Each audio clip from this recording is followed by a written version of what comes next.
जी नाज़रीन खे गंबट मां ख़बर रहे खोड़ा में सिंध हुकूमत पारां तालीमी इदारा बंद रखण खिलाफ़ मुख़्तलिफ़ सियासी तमाम जी तंज़ीमुनि जो एहतजाजी रैली कढी मुज़ाहिरो कयो वियो।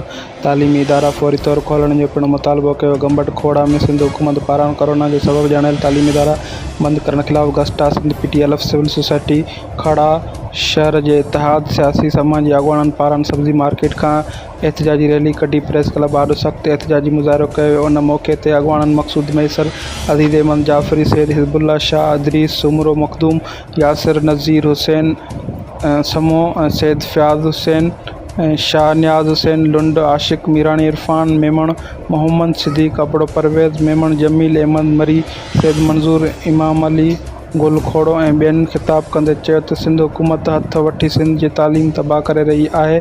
मुल्क जे 3 सूबनि में तदारसी अमल जारी आहे, जॾहिं त मार्केटनि समेत हर इदारो खुलियल आहे। सियासतदाननि जा सियासी जलसा पिणु जारी आहिनि। उन्हनि चेताव ॾींदे चयो त 30 अगस्त ताईं सिंध जा तालीमी इदारा न खोलिया विया त पाण ताला खोले तदारसी अमल शुरू कंदासीं।